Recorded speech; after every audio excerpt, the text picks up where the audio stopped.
Hello students, welcome to your YouTube channel dream classes. अभी तक हम काफ़ी सारे चैप्टर जो है कवर कर चुके हैं। अब हम बात करेंगे नेक्स्ट लेक्चर के बारे में। तो स्टार्ट करते हैं आज के लेक्चर को। जो हमारा आज का टॉपिक है वो है हमारा सेल। सेल की अगर हम बात करें तो देखो, मेरी बात ध्यान से सुनना। सेल की अगर हम बात करें ना तो सेल कितने प्रकार के होते हैं? दो प्रकार के होते हैं। कितने प्रकार के होते हैं? दो प्रकार के होते हैं। एक तो होता है आपका प्राथमिक सेल और एक होता है आपका द्वितीयक सेल। एक तो होता है आपका प्राथमिक सेल और एक होता है आपका द्वितीयक सेल। अब बात आती है कि सेल के बारे में, प्राथमिक सेल और द्वितीयक सेल, इन दोनों में अंतर क्या है। देखो, प्राथमिक सेल वे सेल होते हैं जिनको अगर हमने एक बार उपयोग में ले लिया तो हम उसको दूसरी बार उपयोग में नहीं ले सकते। ऐसे सेल प्राथमिक सेल कहलाते हैं। लेकिन द्वितीयक सेल कौन से सेल होते हैं? द्वितीयक सेल वे सेल होते हैं जिनको अगर हमने एक बार उपयोग में ले लिया तो हम उपयोग में लेने के बाद दूसरी बार दोबारा उसको उपयोग कर सकते हैं। किस तरीके से? चार्जिंग से। क्लियर बात? यानी जो द्वितीयक सेल वाला है ना टॉपिक, उसमें क्या होता है कि जैसे मान लो अगर अपने एग्जाम्पल के साथ समझें तो प्राथमिक सेल में क्या होता है कि जो दीवार घड़ी होती है, ठीक है, दीवार घड़ी होगी या फिर आपकी जो भी चीज़ें होगी, इनमें जो बैटरियां लगती है, जो सेल लगाए जाते हैं वो आपके प्राथमिक सेल में होते हैं। यानी हमने अगर इसको एक बार यूज़ कर लिया, अगर बैटरी आपकी डाउन हो चुकी पूरी तरीके से, तो हम उसको क्या कर देते हैं? फेंक देते हैं। तो वो आपके प्राथमिक सेल की एग्जाम्पल है। अब अगर हम बात करें द्वितीयक सेल के बारे में, तो द्वितीयक सेल में अच्छे एग्जाम्पल होता है इन्वर्टर। इन्वर्टर के अंदर क्या होता है कि एक बार अगर उसमें जो ईंधन, आप जो भी मटेरियल्स उसमें आप लेके चल रहे हो, एक बार केमिकल रिएक्शन होता है, ऊर्जा बनती है। ऊर्जा से क्या होता है, जैसी लाइट जाती है वो आपके, उससे क्या बनी, जो लाइट बनी वो आपने यूज़ कर लिया, और जैसे ही वो लाइट आपने यूज़ कर लिया उसमें चार्जिंग जो है वो डाउन हो जाती है। जितनी ऊर्जा वो बना चुकी थी वो ख़त्म हो जाती है, तो दोबारा हम उसमें क्या करते हैं? चार्ज करते हैं। यानी इन्वर्टर क्या करता है? चार्जिंग और डिस्चार्जिंग उसमें होता रहता है। एक बार आपने उसको यूज़ करने के बाद दोबारा आप क्या करते हो? चार्जिंग कर देते हो। डिस्चार्ज, चार्ज, डिस्चार्ज, चार्ज किस में होता रहता है? द्वितीयक सेल में होता रहता है, और इसका हम बार बार उपयोग कर सकते हैं। लेकिन प्राथमिक सेल में एक बार उपयोग कर लिया तो दूसरी बार उसका कोई काम नहीं होता। अब अपने बात करेंगे प्राथमिक सेल के बारे में। तो जो प्राथमिक सेल है इसमें हम दो प्रकार के सेल पढ़ेंगे, ठीक है। तो एक तो हम पढ़ेंगे इसके अंदर लैग्रांजी सेल और दूसरा हम पढ़ेंगे मरकरी सेल। एक तो हम पढ़ेंगे लैग्रांजी सेल और दूसरा हम पढ़ेंगे मरकरी सेल। और अगर हम बात करें द्वितीयक सेल के बारे में, तो द्वितीयक सेल के अंदर एक तो हम पढ़ेंगे ईंधन सेल, एक तो हम पढ़ेंगे ईंधन सेल, और एक आपका जो पीबी यानी जो लेड वगैरह होता है, जिसे अपने बोलते हैं पीबी, लेड छोड़ के अपने लिखते हैं इसको सीसा संचायक सेल। इसको अपने एक और नाम से जानते हैं, सीसा संचायक सेल। तो ये जो दोनों एग्जाम्पल हम पढ़ने वाले हैं वो तो हम किसमें पढ़ेंगे? द्वितीयक सेल में। और जो लैग्रांजी सेल और मरकरी सेल वाला जो टॉपिक है वो हम पढ़ने वाले हैं प्राथमिक सेल के अंदर। आई होप इन दोनों में डिफरेंस आपको पता लग गया होगा। अब हम इसके बारे में डिटेल से पढ़ेंगे। इसमें केमिकल्स रिएक्शंस कैसे होते हैं, वर्क कैसे होता है, ये सारा अब हम डिटेल से पढ़ने वाले हैं। तो स्टार्ट करते हैं प्राथमिक सेल के बारे में। अब हम बात करेंगे प्राथमिक सेल के बारे में, ठीक है। जैसे कि मैंने आपको बताया था कि प्राथमिक सेल जो होता है ये आपका अनुत्क्रमणीय सेल होता है। इसमें क्या होता है कि जो आपके केमिकल्स एनर्जी जो है उससे आप क्या बनाते हो? आप बनाते हो इलेक्ट्रिकल एनर्जी, ठीक है। यानी जो आपने इसके अंदर रसायन डाल रखा है वो रसायन आपस में अभिक्रिया करके विद्युत ऊर्जा का क्या करता है? निर्माण करता है, ठीक है। और अगर एक बार सारी की सारी केमिकल्स जो है अगर वो विद्युत ऊर्जा में परिवर्तित हो जाती है तो उसके बाद सेल हमारे कोई भी काम का नहीं रहता।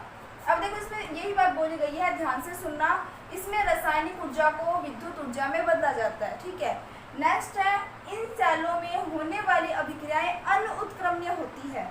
यानी एक बार अगर रिएक्शन होगी ये सारी की सारी तो दूसरी बार इनसे ये नहीं बनेगी।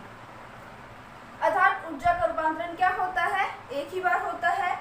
अतः उपयोग के बाद इन सेलों को आवेशित नहीं किया जा सकता। यानी एक बार अगर ये डिस्चार्ज हो जाए तो इसको हम दोबारा चार्ज नहीं कर सकते। ठीक है, अब समझते हैं इसके अंदर सबसे पहले अपने बात करेंगे लैप्लासियन सेल के बारे में। तो देखो सबसे पहले क्या होता है, आपने देखा होगा जो आपकी बैटरी होती है वो कुछ इस तरीके से है ना। बैटरी जो होती है ना, इसमें क्या होता है कि इस तरीके से जिंक का पात्र होता है, सबसे जो आउटर लेयर होता है ना उसे अपने क्या बोलते हैं, ये है आपका जिंक का पात्र। अब ये जो जिंक का पात्र हम ले रहे हैं वो काम करेगा एनोड की तरह। आपको पता है जिंक हमेशा इलेक्ट्रॉनों को क्या करता है, त्यागने का काम करता है। अब उसके बाद अपने बात करते हैं बीच में क्या है, आपके पास कार्बन की छड़ है और कार्बन की छड़ जो है वो कैथोड की भांति कार्य करती है। नेक्स्ट आपके पास क्या आता है, नेक्स्ट देखो ये जो एक थैली है इसे अपने बोलते हैं मखमल की थैली। मखमल की थैली जो है वो इन दो अलग अलग चूर्ण को यानी दो अलग अलग पेस्ट को क्या करती है, अलग करने का काम करती है। बीच में जो आपके पास ये जो पेस्ट जो चूर्ण है वो तो किसकी है, MnO2 और कार्बन की चूर्ण है। आपको ध्यान में रखना है मैं ये कौन कौन से बता रही हूँ, ये सारे के सारे किसमें पाए जाते हैं, जो सेल आप यूज़ करते हो ना घड़ी में, वहाँ पे इन सेलों के अंदर ये सारे के सारे रसायन पाए जाते हैं। वो हम बाद में देखेंगे कि रसायन जो है वो रिएक्शंस कैसे करते हैं।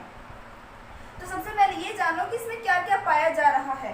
ये पाया जा रहा है, नेक्स्ट वाले में क्या पाया जा रहा है, अमोनियम क्लोराइड और जिंक क्लोराइड यानी NH4Cl और ZnCl2 का पेस्ट पाया जा रहा है। और सबसे ऊपर का जो आपका लेयर होता है ना वो क्या होता है, पूचालक पदार्थ का आवरण होता है। सबसे ऊपर क्या होता है आपके पास, पूचालक पदार्थ का आवरण होता है। मतलब ये जो आपका आवरण है ये किसी से रिएक्शन नहीं करेगा। रिएक्शन करने वाली चीज क्या होती है, अंदर वाली। ठीक है, तो अब अपने बात करेंगे सबसे पहले अपनों ने क्या कहा, एनोड का जो पात्र है वो किसकी भांति व्यवहार कर रहा है, तो वो कर रहा है एनोड की भांति व्यवहार।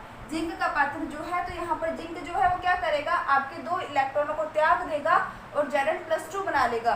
यहाँ पर क्या हो रहा है आपका ऑक्सीडेशन। नेक्स्ट स्टेप में क्या हो रहा है, कैथोड पॉजिटिव होता है जो कि आपकी रिडक्शन की तरह कार्य करता है। अब देखो यहाँ पर अपने क्या लेंगे, एक तो अमोनियम लेंगे। ठीक है, अब एक तो अमोनियम लेंगे और एक क्या लेंगे, मैग्नीज ऑक्साइड लेंगे। ठीक है, अब ये जिंक का हम नहीं लेंगे क्योंकि जिंक जो है वो ऑलरेडी किसकी तरह काम कर रहा है, एनोड की तरह। ठीक है, कार्बन का चूर्ण देखो आपने ना जब अपने कई बार क्या करते हैं, जब अपने बचपन में खुराफाते दिमाग होता है उस टाइम थोड़ा, तो अपने क्या करते हैं सेल वगैरह जो खराब हो जाते हैं उसको खोल खोल के देखते हैं। और जब खोल खोल के देखते हैं तो उसमें क्या होता है, मतलब ब्लैक ब्लैक कलर का चूर्ण सा पाया जाता है ना। तो जो ब्लैक ब्लैक कलर का चूर्ण पाया जाता है वो यही होता है। वो जो ब्लैक ब्लैक कलर का चूर्ण पाया जाता है वो क्या होता है, यही होता है। और बाकी चीज आपको पेस्ट पुस्ट क्यों नहीं दिखाई देती, क्योंकि रिएक्शंस पूरी हो चुकी होती हैं। समझ आ रही है बात। अपने देखते हैं ना इसमें कि कार्बन का थोड़ा थोड़ा चूर्ण पाया जा रहा है वो कार्बन का चूर्ण उसमें पाया जाता है। ठीक है, कार्बन का चूर्ण ये जो कार्बन की छड़ है वो क्या है, एक टाइप से आपकी कैथोड है, पॉजिटिव का काम करता है। लेकिन रिएक्शन में हर आपका MnO2 NH4Cl लेगा, NH4 जो है आपका Cl नहीं लेगा, NH4 लेगा। क्यों नहीं लेगा, ध्यान से सुनना, मैं यहाँ पर बात कर रही हूँ कैथोड की। और कैथोड का काम होता है इलेक्ट्रॉनों को ग्रहण करना, ना कि इलेक्ट्रॉनों को त्यागना। क्लोरीन के पास माइनस चार्ज होगा। अब माइनस चार्ज अगर किसी के पास इलेक्ट्रॉन की अधिकता होगी तो वो इलेक्ट्रॉन को त्यागने का काम करेगा। लेकिन कैथोड की बात चल रही है तो कैथोड इलेक्ट्रॉन को ग्रहण करेगा।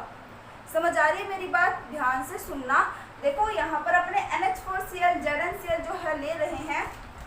अब मैंने आपको कहा कि जो आपका NH4 है ना वो किस में टूटता है, वो आपका टूटता है पॉजिटिव आयन में, और Cl किस में टूटता है, आपका नेगेटिव आयन में। ठीक है, जैसे ये दोनों आपस में टूटेंगे तो क्या होगा, यहाँ पर NH4+ जो है वो कैथोड की भांति कार्य करेगा, Cl नहीं करेगा। क्यों नहीं करेगा, क्योंकि Cl पे नेगेटिव चार्ज है और जिसके पास इलेक्ट्रॉन की अधिकता है वो तो त्यागने की कोशिश करेगा, पर कैथोड तो इलेक्ट्रॉन लेता है ना। तो इसको भूल जाओ, मैं आपको चीज़ों को समझाने की कोशिश कर रही हूँ, आप कोशिश करें समझने की।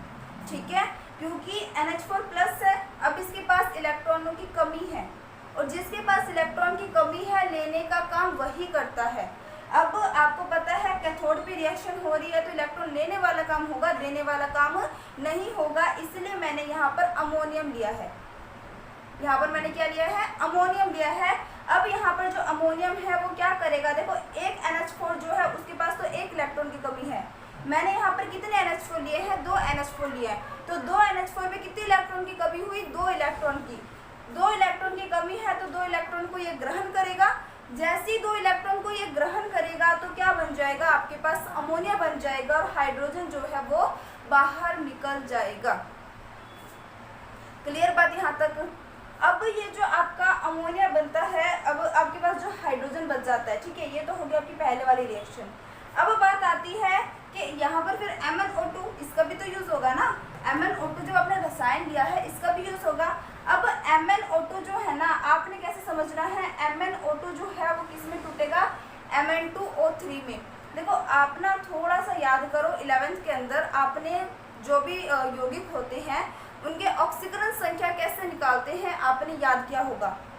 ऑक्सीकरण संख्या अगर मैं यहाँ पर MnO2 का निकालूंगी तो आपको ध्यान होगा कि इसका मान कितना हो जाएगा। देखो हल्का सा बताने की कोशिश कर रही हूँ, यहाँ पर जो Mn है उसका मान हम क्या मान लेते हैं, x, जिसका ऑक्सीकरण मान निकाला जाता है उसको हम क्या मान लेते हैं, x। और यहाँ पर जो ऑक्सीजन है ना उसका क्या होगा, एक ऑक्सीजन पे कितना चार्ज होता है, -2, तो 2 ऑक्सीजन पे कितना हो जाएगा, -4, है ना।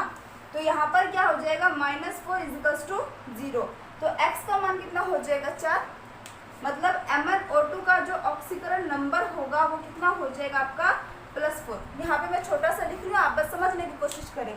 तो अब इसके पास क्या है, 4 इलेक्ट्रॉन की कमी है, ठीक है। अब यूँ समझते हैं इसके पास क्या है, +4 ऑक्सीकरण स्टेट है। अब इसकी अवस्था कितनी है, ऑक्सीकरण अवस्था कितनी है, 2 है। अब इसकी ऑक्सीकरण अवस्था समझते हैं। यहाँ पर आपका क्या हो जाएगा, यहाँ पर हो जाएगा आपका 2x, क्योंकि यहाँ पर तो Mn का 1 ही था, यहाँ पर Mn के 2 है ना, तो यहाँ पे मैंने लिख दिया 2x। एक ऑक्सीजन पे -2 होता है तो 3 ऑक्सीजन पे कितने हो जाएंगे, -6। तो यहाँ पर क्या आ जाएगा, -6 = 0। अब थोड़ा समझने की कोशिश करना, यहाँ पे स्पेस में CD बता देती हूँ।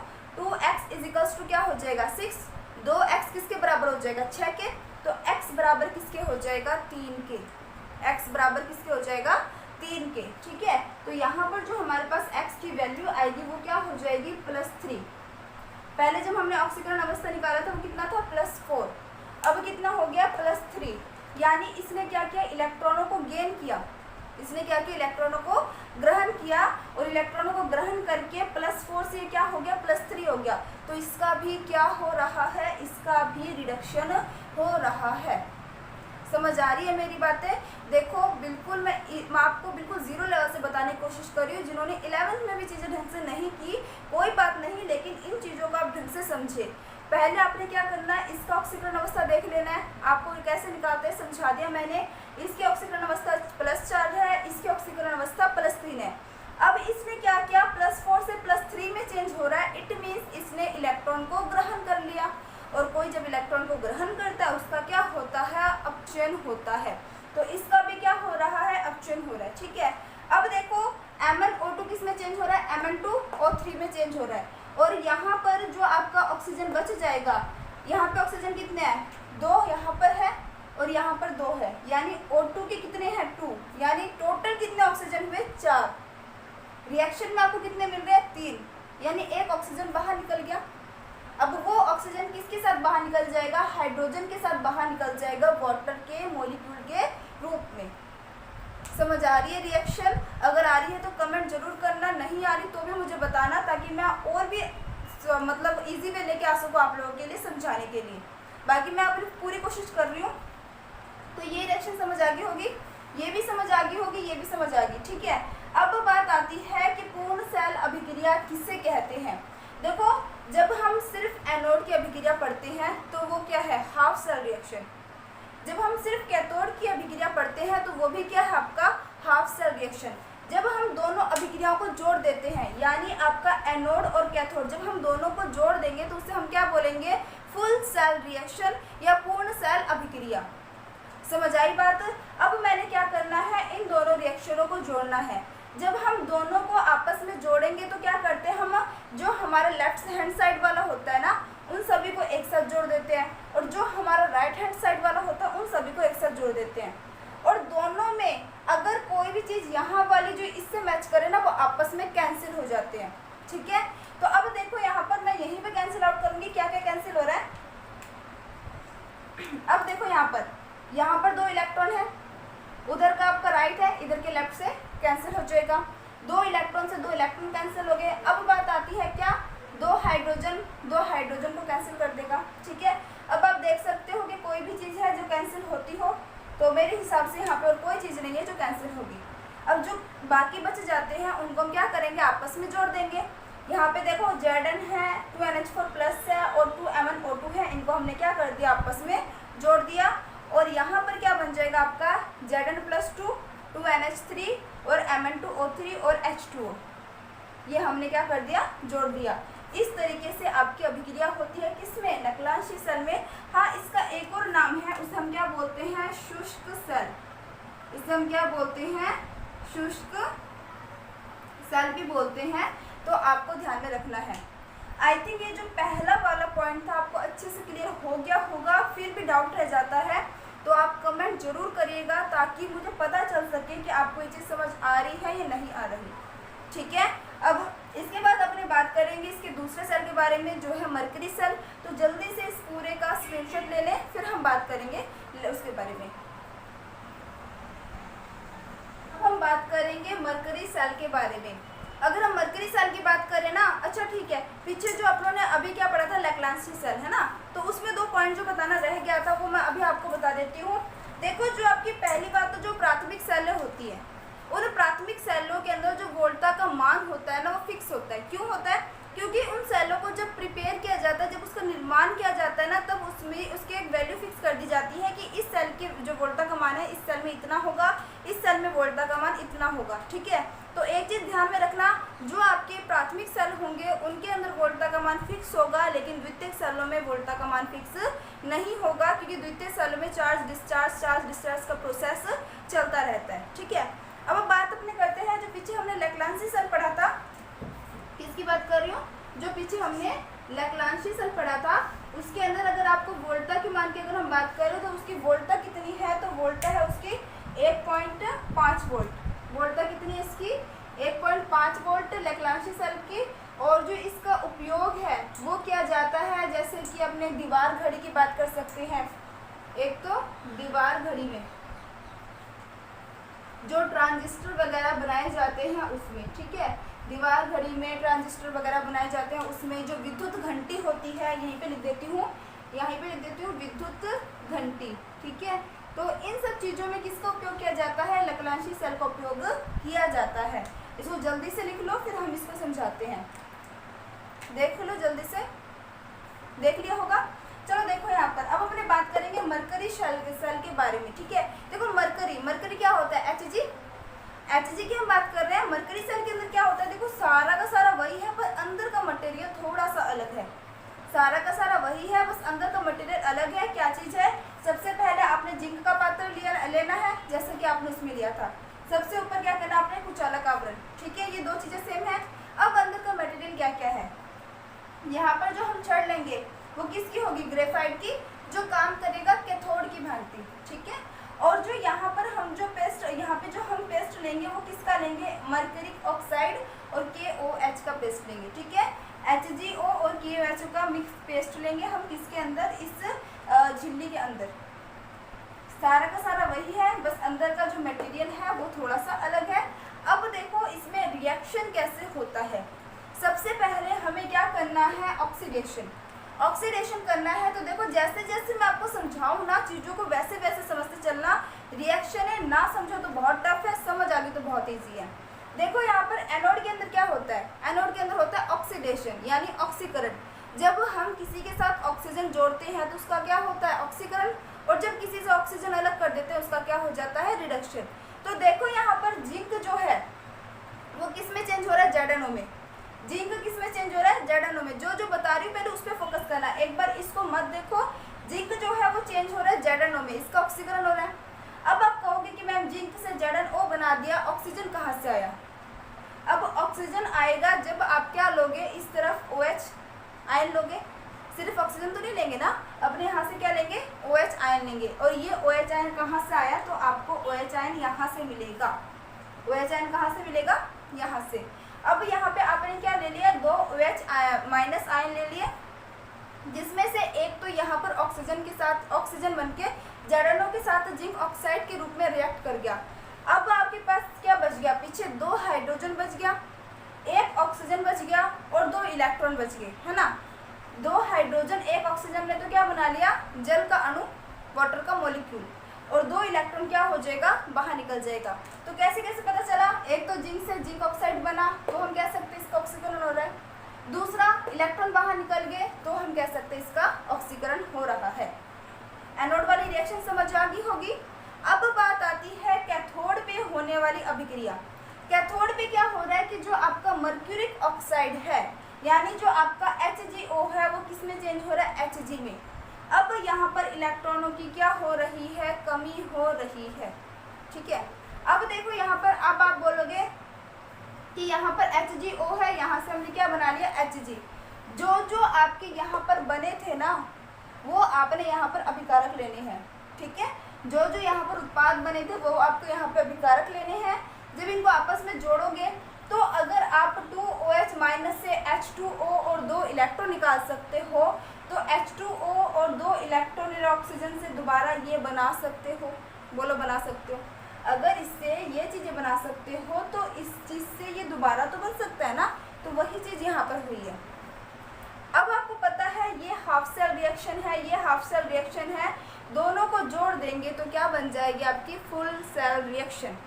फुल सेल रिएक्शन के अंदर लेफ्ट हैंड साइड वाले एक तरफ, राइट हैंड साइड वाले एक तरफ लिखे जाते हैं। जो कैंसिल होते हैं उनको काट दो। अब देखो इसमें क्या क्या कैंसिल हो रहा है, इसमें काफ़ी चीज़ें कैंसिल होती है। 2 इलेक्ट्रॉन से 2 इलेक्ट्रॉन कैंसिल हो गए, वाटर के मॉलिक्यूल से वाटर का मॉलिक्यूल कैंसिल हो गया, 2OH माइनस से 2OH माइनस कैंसिल हो गया, बचा क्या, बच गया जिंक प्लस में मर्क्यूरिक ऑक्साइड, और दूसरी तरफ क्या बन गया, जिंक ऑक्साइड प्लस में मरकरी। क्लियर बात। तो ये थी आपके पास मर्क्यूरिक सेल की रिएक्शन। देखो इसके बारे में अगर आपको लिखना है तो आप खुद से भी लिख सकते हो कि हम जिंक का पात्र लेते हैं जो कि एक ऋणात्मक इलेक्ट्रॉन की भांति कार्य करता है, जिसमें हम मर्क्यूरिक ऑक्साइड प्लस KOH का क्या भरते हैं, पेस्ट भरते हैं, जो झिल्ली से सेपरेट रहता है, और इसमें एक ग्रेफाइट की छड़ लेते हैं जो कैथोड की भांति व्यवहार करता है, और ऊपर एक कुचालक पदार्थ का आवरण लगा दिया जाता है। जो बातें मैंने बोली वो बातें आप इसकी डेफिनेशन में यानी डायग्राम बनाने के जस्ट नीचे लिख सकते हो, और उसके बाद अब अभिक्रिया शुरू कर सकते हो। क्लियर बात। अब अपने बात करते हैं कि अब ये तो हमने लैग्रांज सेल की बात की थी, अब हम बात करेंगे जो हमारा मर्क्यूरिक सेल है, जो हमारा मर्क्यूरी सेल है उसके वोल्टा का मान कितना है। क्योंकि आप बोलोगे कि मैम आपने कहा था कि जो प्राथमिक सेल होता है उनके अंदर वोल्टा का मान क्या होता है, निर्धारित, ठीक है, तो बिल्कुल होता है। तो यहाँ पर जो वोल्टा का मान होगा वो हो जाएगा 1.35 वोल्ट। क्या हो जाएगा, 1.35 वोल्ट। और अगर हम इसके कार्य की बात करते हैं तो इसका काम कहाँ इसका यूज किया जाता है, जो कलई घड़ी होते हैं, किसमें, जो कलई घड़ी होते हैं, आपने देखा होगा कलई घड़ी के अंदर छोटे छोटे सेल होते हैं, है ना, तो वो जो सेल होते हैं वो किसका काम करते हैं, मर्क्यूरिक सेल का काम करते हैं। तो यहाँ पे मैं लिख देती हूँ कलई घड़ी में, इसका उपयोग कहाँ पर होता है, कलई घड़ी में। तो आई थिंक मर्क्यूरिक ऑक्साइड यानी मर्करी सेल वाला जो टॉपिक है वो आपको अच्छे से क्लियर हो गया होगा। आप इसका स्क्रीनशॉट ले लो, फिर हम बात करेंगे द्वितीयक सेल के बारे में।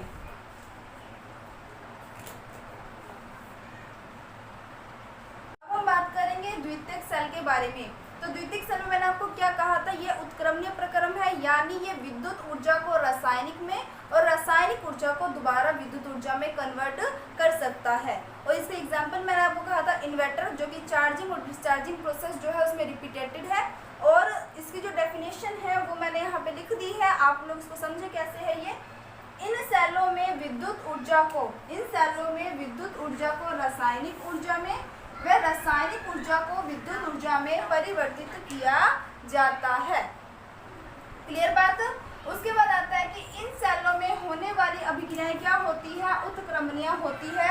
आपको उत्क्रमणीय का मतलब तो पता ही होगा, जो दोनों दिशाओं में चलने वाली अभिक्रिया, दोनों दिशाओं में